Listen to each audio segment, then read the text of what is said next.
Hey everyone, and welcome to Murder and Mysteries with Megan. If you are new here, welcome, and if you're not new here, welcome back. I'm grateful for each and every one of you that are here today. Here we talk about true crime, conspiracies, hauntings, and other types of mysteries. So if that's something you're interested in, I would love it if you would hit that subscribe button here on YouTube or hit my follow on my podcast on Spotify or other platforms. Today is a very special cooking and crime collaboration between myself, Pixel Gamer Girls, and Vault Girl 145. Here on my channel, we will be talking about the Axeman of New Orleans and how he sent a letter to the citizens of the area telling them that if they played jazz music one specific evening, that they would survive. Everyone did as they were told, and no one dared disobey. So on my channel, we'll be talking about that today. While over on their channels, they will be making a couple different recipes for us. So let's hear from them. Hey, it's Heather from Pixel Gamer Girls, and our bread pudding collab this month for Murder and Dinner is a very special collab between myself, Vault Girl 145, and of course, Megan Murder and Mysteries. So, want to see how I made this beautiful stuff? Come check out all the videos.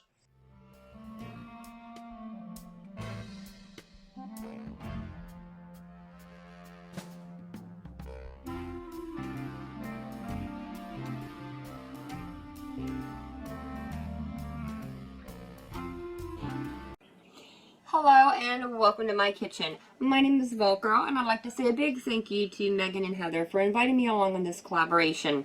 If you guys would like to see more on how I made this jambalaya, be sure to come over and check out my channel. Until then, sit back and enjoy the show. Oh, those both look so good. I can't wait to make the recipes and try them myself. If you too would like the full recipe and instructions, make sure to check my description below. Okay, so before we heard from the girls, we actually were talking about the Axeman of New Orleans and a letter that he had sent in for publication to the residents. Let's start there. Marked Hot as Hell, March 13th, 1919. Esteemed mortal of New Orleans, they have never caught me and they never will. They have never seen me, for I am invisible, even as the ether that surrounds your earth. I am not a human being, but a spirit and a demon from the hottest hell. I am what you Orleanians and your foolish police call the Axeman. When I see fit, I shall come and claim other victims. I alone know whom they shall be. I shall leave no clue except my bloody axe, besmeared with blood and brains of he, whom I have sent below to keep me company. If you wish, you may tell the police to be careful not to rile me. Of course, I am a reasonable spirit. I take no offense at the way they have conducted their investigations in the past. In fact, they've been so utterly stupid as to not only amuse me, but His Satanic Majesty, Francis Joseph, etc. But tell them to beware. Let them not try to discover what I am. For it were better that they were never born than to incur the wrath of the Axeman. I don't think that there is any need of such a warning, for I feel sure the police will always dodge me as they have in the past. They are wise and know how to keep away from all harm. Undoubtedly, you Orleanians think of me as a most horrible murderer, which I am, but I could be much worse if I wanted to. If I wished, I could pay a visit to your city every night. At will, I could slay thousands of your best citizens and the worst, for I am in close relationship with the angel of death. Now, to be exact, at 12:15 earthly time on next Tuesday night, I am going to pass over New Orleans. In my infinite mercy, I am going to make a little proposition to you people. Here it is. I am very fond of jazz music, and I swear by all the devils in the nether regions that every person shall be spared in whose home a jazz band is in full swing at the time that I have just mentioned. If everyone has a jazz band going, well then, so much better for you people. One thing is certain, and that is that some of you people who do not jazz it out on Tuesday night, if there be any, will get the axe. Well, as I am cold and crave the warmth of my native Tartarus, and it is about time that I leave your earthly home, I will cease my discourse, hoping that thou wilt publish this, that it may go well with thee. I have been, am, and will be the worst spirit that ever existed, either in fact or realm of fancy. the Axeman. So that very next Tuesday night, the entirety of New Orleans was in full swing with jazz music blasting through the town. Bars and clubs were at capacity, and even people that had stayed home that evening were playing jazz music inside. So why was the entire town so terrified of this Axeman that they listened and did as they were told? Well, it all started about a year before the letter, back on May 23rd of 1918. It started with Joseph and Catherine Maggio when they were brutally murdered inside of their home as they were sleeping that evening. Now, I do want to mention that both of them were of Italian descent, and also they were grocers. Now, this information is important simply because it helps us determine a pattern for this killer. That evening, while they were lying in bed, the perpetrator that would later be dubbed the Axeman of New Orleans broke into their home on the corner of Upper Line and Magnolia Street and took their lives. At first, it appeared that the couple had actually been hit over the head with an axe, and that was the cause of death.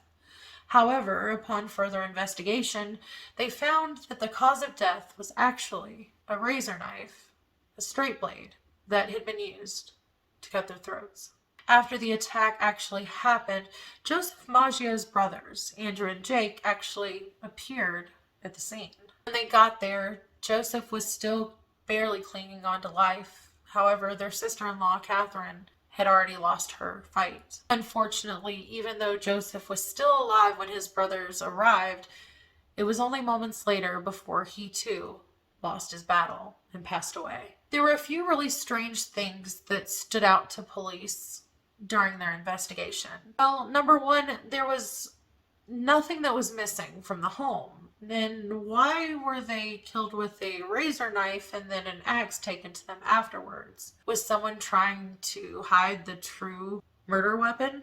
Also, it appeared that the murder weapon that was used, it was actually Joseph's brother, Andrew.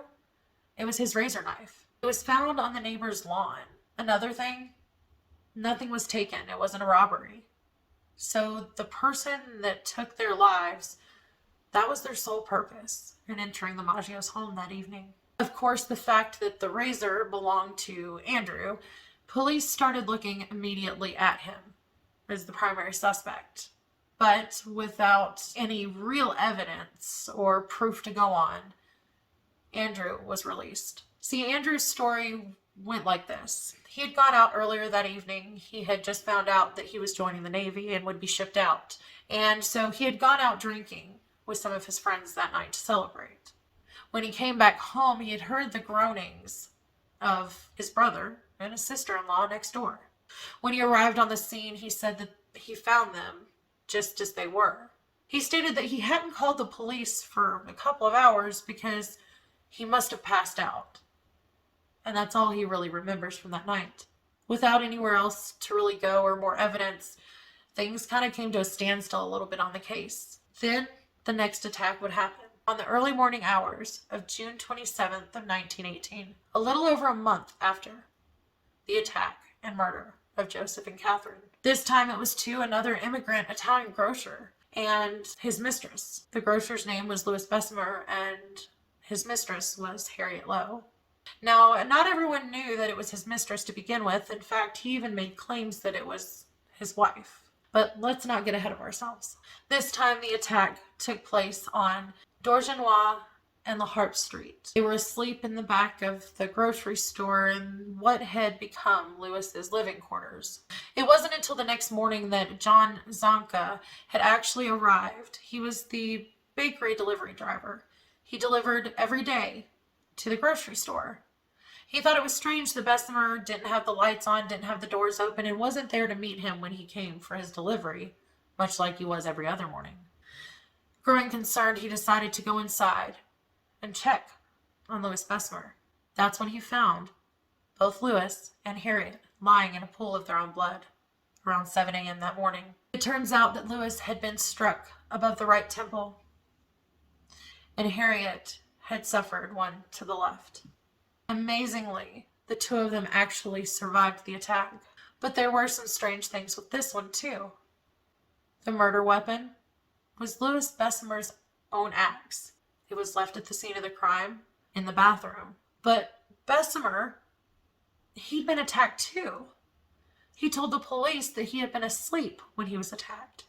And Harriet said that she remembered a man who was of European and African American descent standing there before she also was struck. Immediately, even though their stories contradicted each other, there was an arrest made. The man who was arrested was Louis Obacon.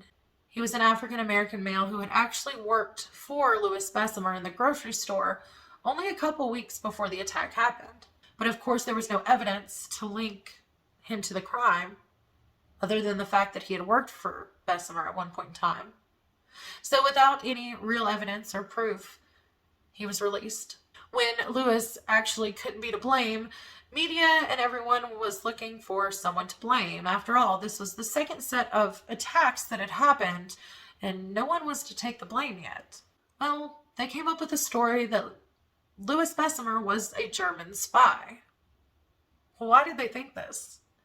Well, of course, no one trusted him initially because he said that his mistress was his wife, and everyone found out that it was really his mistress when his wife came to town after her husband had been struck. Not to mention that they found letters that he owned and had written in different languages. You had German, Russian, and Yiddish that they found in the letters. Well, letters and an affair doesn't necessarily mean spy, right? Well, Harriet Lowe then told police officers that she too thought that he may, indeed, be a German spy. Well, believe it or not, he was actually arrested and served 2 days in jail before they had to release him, despite the lies that Harriet had told and all the drama that surrounded it, and even getting him locked up. Harriet was already, within a couple of weeks after the attack, staying back with Louis Bessemer at his house. But even after this, and the back and forth, and the affair that was going on, it seems like Harriet Lowe wanted to blame Louis Bessemer once more. See, she had become paralyzed on part of her face when she was struck during the attack. She had gone in for surgery to try to fix this, and there were complications. As she was lying on her deathbed, she actually told investigators that the person responsible for the attacks and who tried to take her life was Louis Bessemer. Again, despite all of her other lies, police officers took her word and arrested Louis Bessemer. This time, he actually spent 9 months in jail before things went before a jury, and in 10 minutes, they decided he was not guilty, and he was acquitted. So here we are at this point. There have been 2 attacks, 2 different couples, 2 murdered and 2 survived, one dying from complications from surgery after the attack. There were other things that were in common as well, from the fact that they were grocers and they all seemingly were of Italian descent, and the person came in and took their lives while they were sleeping. Yet police officers and investigators still didn't quite put together that this could be the work of one person, at least not until the next victim, Anna Schneider. On the evening of August 5th in 1918, Anna Schneider, who was 8 months pregnant at the time, lay down to rest until her husband, Ed, came home from work. As she lay there, sleeping and resting, she was awoken to see a large lurking figure above her before she was knocked out. It wasn't until after midnight that Ed Schneider actually returned home from work. And when he did, I can only imagine the horror that he felt when he arrived and saw his wife lying there on the bed with a cut on her scalp and blood dripping down her face, pregnant with their child, wondering if they were going to survive. Immediately, he called and got her to the hospital. Despite her wounds, 2 days later, she gave birth to a very healthy baby girl, and she survived. However, much like the other victims, she couldn't remember or give many details about her attacker. During the investigation, it appeared that there was no signs of forced entry. Nothing, yet again, had been taken from the scene to indicate that it was a robbery. And they determined that the lamp on a nearby table was actually used as the murder weapon this time. Despite not having really much evidence to go on because remember, the technology just wasn't the same back then. It's not like they could take fingerprints off of the lamp and get some of the DNA and things like that to test and find out who was the culprit. So they really didn't have much, but they made an arrest again anyways. This time it was James Gleason. Much like the other times, the arrest of James Gleason didn't stick and he was released. This is when investigators finally started to admit to the public and to the media that this may indeed be the work of one person, that they could very well be also related to the Maggio and Bessemer attacks. Because yet again, there were so many similarities, just like there had been in the first two attacks. It wasn't long until there was another attack. In fact, it was only 5 days after the attack on Anna Schneider.